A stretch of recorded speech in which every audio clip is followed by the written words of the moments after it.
I'm so excited to share with you my favorite books of 2023. I was going back and forth between doing this ranked versus unranked, 10 books versus 15 versus 20, but I decided to make myself stretch the most and go with 10 ranked books. In 2023, I read 260 books, so this is such a small fraction of the books I actually read, but these are all ones that gave me a really strong reaction when I was reading it. I think about these books all the time. I'm pretty happy with this list. I will say that while it is ranked, a lot of these could be slightly moved around. I feel like my top 2 or 3 could be switched around. 4 through 7 could be changed, and then 8, 9, and 10 could kind of be switched around. But I truly, truly love all of these books. In this list, they are all horror and thriller books. All of these books bring me so much joy and happiness and excitement about reading. I'm so glad that I read all of them. This is an interesting list. So this list makes me want to read out of my comfort zone more. Even though they are all horror and thrillers, there are a few that I didn't think I would love because I knew some details about them. I have manga on here. I had ones that I didn't know existed until I picked them up for videos. I'm truly so happy with this list. So let's get started with number 10, and that is The Writing Retreat by Julia Bartz. This is a thriller, and we are following our main character, who's a writer. She's not having a great time, and she finds herself getting this opportunity to go to this writing retreat. She gets there, they are told that they can't have any phones, they have to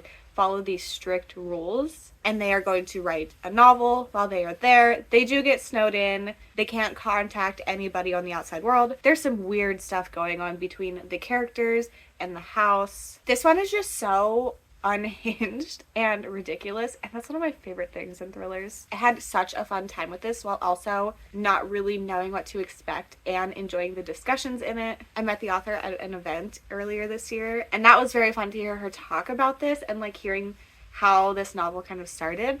There were aliens. This one was a debut and was really a surprise for me. I love isolated snowy settings, and this one really worked for me. Number 9 is None of This Is True by Lisa Jewell. Lisa Jewell is very hit or miss for me. Her previous book I gave 5 stars, and then I have some that are 2 stars, some that are 4 stars, so she's kind of all over the place for me. But this one is another one that feels kind of unhinged. So we are following 2 characters. One is a podcast host, and the other one is very down on her luck and not really knowing what she's doing with her life. There's some weird things going on, and they're birthday twins. They are both going out to the same restaurant for their birthday. They're both turning 40, I believe. They were born at the same hospital, and the one overhears the other and goes up and introduces herself and is like, hey, we are birthday twins, and I know your podcast is usually about these big successful women, but I'm on the cusp of a breakthrough, so I think it would be fun if you interviewed me and got to see everything unfold and how I get there. So she decides she's going to take on this project and do a podcast about it, which within itself is unhinged, because why would you do that? And then we are watching their relationship with each other and their relationship separately with their families. The things that happen in here. I had the best time with this one. It felt a bit over the top and unhinged with the characters, and I really loved this one. Number 8 is one that I very recently read. I had never heard of this book before I picked it up, and that is Natural Beauty by Ling Ling Huang. This was in the Goodreads Choice Awards.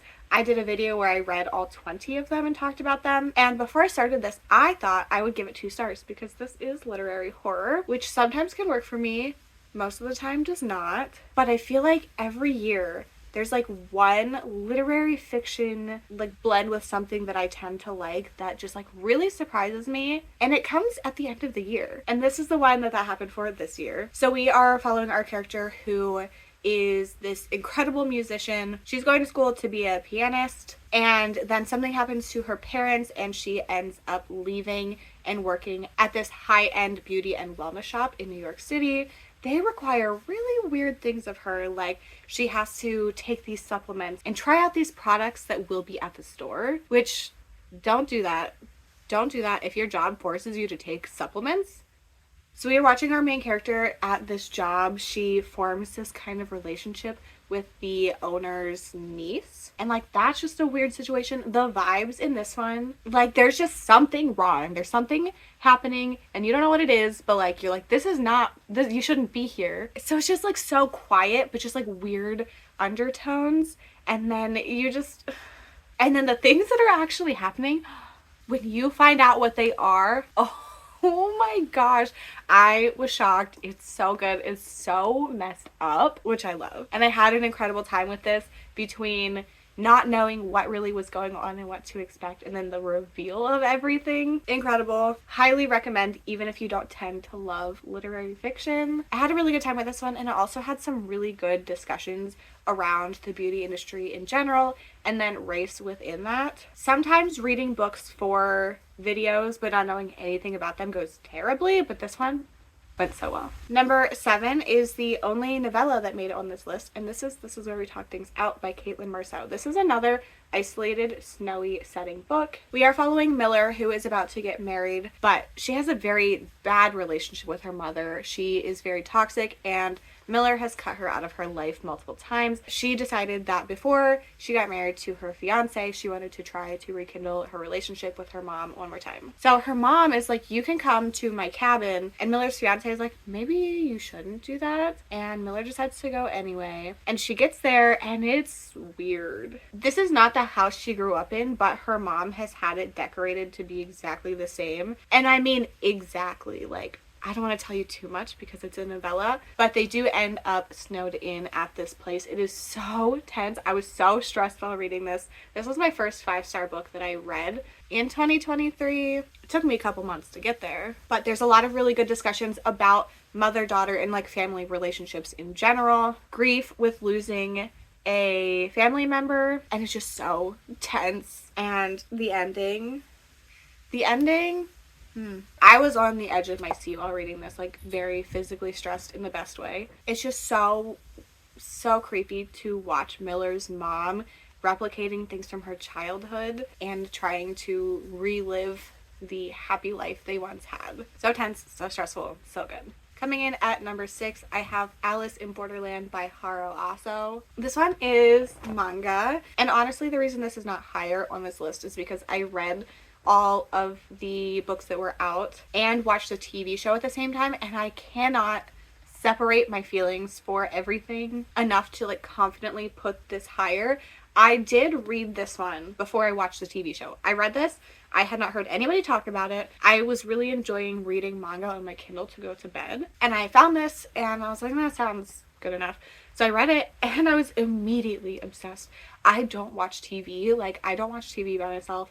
I never choose the TV shows to watch, like, and I was like, I have to watch this like the next day. I read it, I finished it, I woke up the next day, I was like, I'm watching the show. And it's just my favorite thing. So we are following Arisu, and he is not a fan of his life. He kind of feels like he doesn't fit in. He doesn't really want to be in this life anymore. And then a weird fireworks show kind of transports him into another world. It is the same world, like it looks the same, but it's abandoned. Like nobody's there. Well, there are a few people, him and his 2 friends. And he thinks it's this like paradise where he can do whatever he wants, but there are these games and you have to play in these games. It's all like card based, like a deck of cards. Different suits are different categories of games. The number of the card is the difficulty level, and then based on that you get visas, and your visa is how long you have left before you have to play another game if you don't play another game and win it.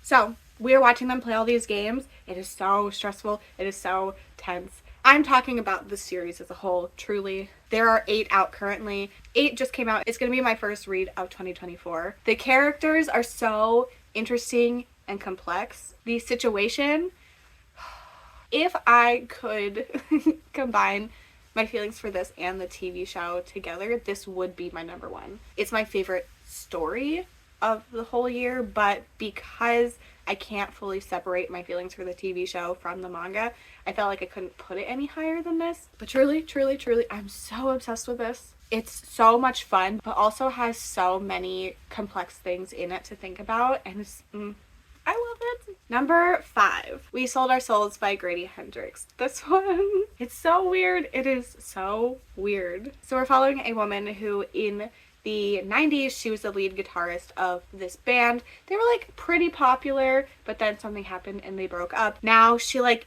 wants to relive the good old days and kind of is stuck in that mentality and hasn't moved on. And the lead singer ended up having a solo career, and she comes to think that he sabotaged the band to kind of blow up on his own. She starts meeting up with previous bandmates, and he is like telling her about this huge conspiracy theory. Like, he is like, I'm being bugged, you're being bugged, Terry is out to get us. Like, he doesn't want us to have any success because he needs it all for himself. It is so unhinged. Everything in here is weird. It's all weird, and I love it. This is my new favorite Grady Hendrix book. My favorite before was the Southern Book Club's Guide to Slaying Vampires, but this one beat it out because it's so odd. It's about conspiracies and paranoia, and it's just so interesting, and I don't know. I really loved it. It is the like quirky, weird stuff of Grady Hendrix, but I do feel like this one feels like the same book the whole way through. I have noticed in a lot of them, there's like a more serious part and then it gets like wacky, and I feel like this is wacky from the very beginning. I had so much fun with it. I didn't expect it to be this weird. I really had such a good time with this. Oh, I forgot to show you.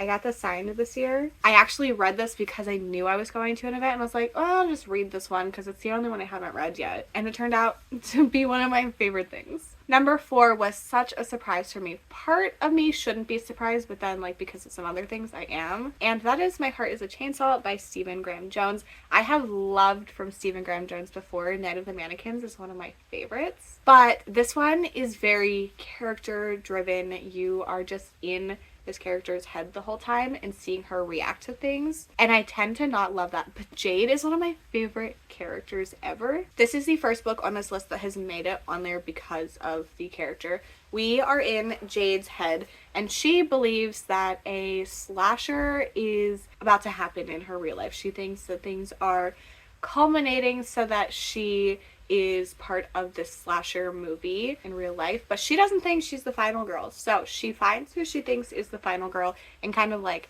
latches onto her. I really like the relationship between them. This one was like so fun and unhinged, and then also so incredibly sad at the same time. Like, I was tearing up with this one. I have since read the sequel and I gave it 4 stars. I didn't love it nearly as much, but this one just really like impacted me in a way I didn't think that it would. Like, I'm getting emotional thinking about some of the things towards the end in this, and like how it has caused her to see the world the way she sees it, and it's just, oh my god, I can't think about it too much because I'm gonna cry. I just love how there's some funny moments in here and some really heartfelt moments in here and some sad moments, and how we are just watching Jade kind of become like stronger in herself. And I just love this book.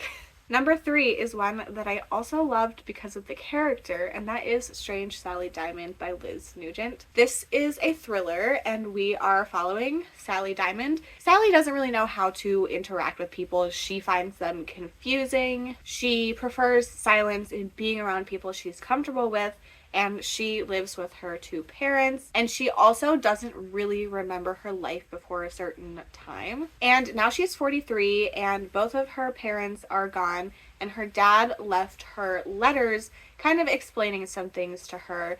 At the very beginning, we see her illegally cremating her dad because he had mentioned it at one point. She took it literally, and then is investigated, which turns up all of this stuff from her past that she doesn't even know about. So we are watching her kind of come to terms with things. There's like a weird teddy bear that is sent to her in the mail. She instantly recognizes it, but still doesn't really know where it comes from. This one is so dark. Like, it is so ridiculously dark. The US edition actually is not as dark as the UK edition. So whenever I read this, I listened to the audiobook, and that is the UK edition. There's some things in there I was not expecting. But I've heard that some of that is not in here. This just deals so much with nature versus nurture and grief, even if you don't know about it, and trauma, and I can't talk about half of this book, but it is just oh my god, there's so many things to think about and discuss with this book. Like, it's very psychological, and I'm obsessed with it. I finished this one at like 3 in the morning. I didn't realize it had been that long, and I was like, oh my god, the book is over and it's also 3 in the morning. I love psychological books. This is a thriller, but it has very horrific stuff in it. I love Sally as a character. Everyone else sucks, but like the combination of Sally and then all of this horrific stuff, like, I cannot express how much I love this. I think it's so good. This one is the darkest one on this list. If you need any sort of content warnings before you go in for like a various amount of things, please look into that, because it's a lot. It's a super dark book, but I really loved it. I loved the discussions in it. I loved the character. I loved how dark it was. And I need more people to read this. Absolutely incredible. So, number 2. This is so funny to me that this is on this list. This is The Seway by James S. Murray and Darren Wearmouth. James Murray is in The Impractical Jokers. He's a comedian. And I picked this book up as a joke. I bought it because I was like, oh, haha, Murr wrote a book and I'm going to read it because it's a thriller. I was shocked. This is a popcorn thriller. It really is, but it's really dark for a thriller. I would say that there's some horror moments in here. I've seen it shelved in horror at Barnes & Noble, but it's like very structured like a thriller. This one is tense and fast-paced and gory and so much fun, and we are following a woman who is on a jury for this horrible case of this guy who was like killing all these children. It ends up being a hung jury and they have to let him go. But like everybody generally is convinced that he did it. So the media is searching for this person on the jury that did not give him this conviction.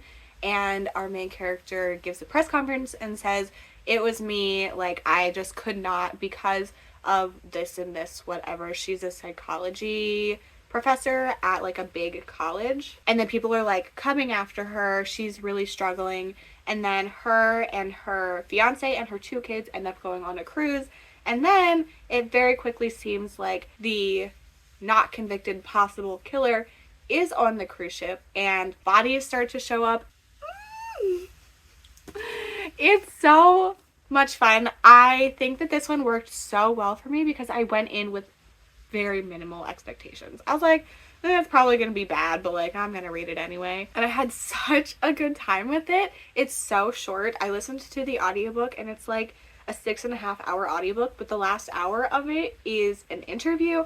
So it's very fast paced, quick, gets to the point, very fun, gory, a lot of things I was not expecting, and it just like I love when books surprise me this much. Like, nobody told me to read this book. There are certain ones on here that I read because I had read from the author before. There are certain ones that, like, I've seen my friends read and I'm like, oh, I think I would like that. This one, I just read it and obsessed.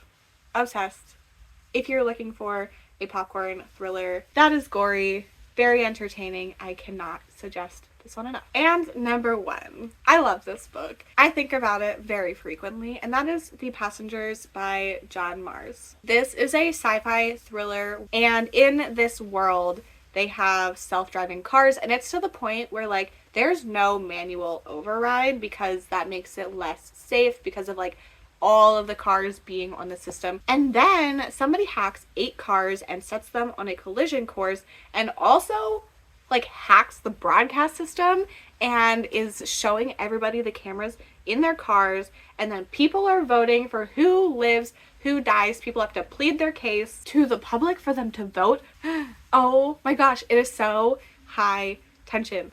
I was so stressed. I was like, I don't know, like putting myself in these shoes, because we are following our main character who works at one of the broadcast systems or something, and she is the one that is kind of in charge. So we are watching the public make these decisions. We are watching this group of people make these decisions and also trying to like take hold of the situation. Oh my gosh. I think that this was the perfect combination of fast-paced, fun, exciting thrilling moments and also such good commentary, because like all of the different people in these cars, like people are discussing like why someone's life is more important than others. Does somebody being in this situation make them more important than someone else, or does their money matter, and all of this stuff, and just seeing what the public picked for certain things and seeing people plead their case, and then we find out afterwards like, oh, there's this other thing, but you didn't get to know that because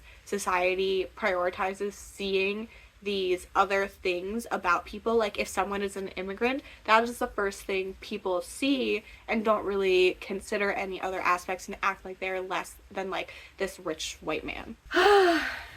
I can't.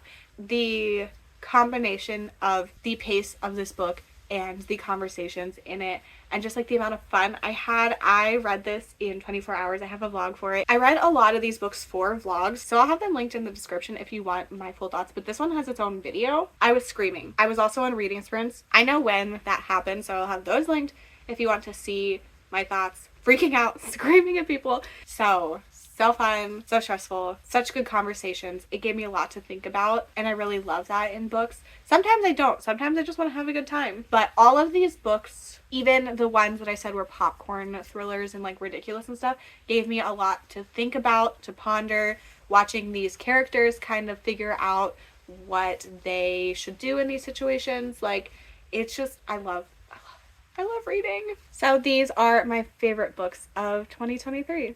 I truly love all of these. I would recommend all of them to you. I kind of went for a theme with my spines, I guess. It's like blues and greens and yellows. Just ignore this one. I love all of these books. They are, thinking about them just makes me so happy, and like my experience reading them, so much fun. If you have any recommendations for books that sound similar to any of these, please let me know in the comments. Also, if you've read any of these books, I'd love to know your thoughts on them, especially if you also love them. Please let me know your favorite book of 2023 as well, or your top whatever. Make sure you subscribe so you don't miss any of my upcoming content. I have a lot of things coming to wrap up the 2023 reading season and to start 2024. If you're looking to find me in other places on the internet, everything is linked in the description, including my Bookstagram, my Storygraph, and my Patreon. I hope you enjoyed this video. I hope you have a fantastic reading year in 2024. Thank you so much for hanging out with me. I hope to see you in my next one. Bye!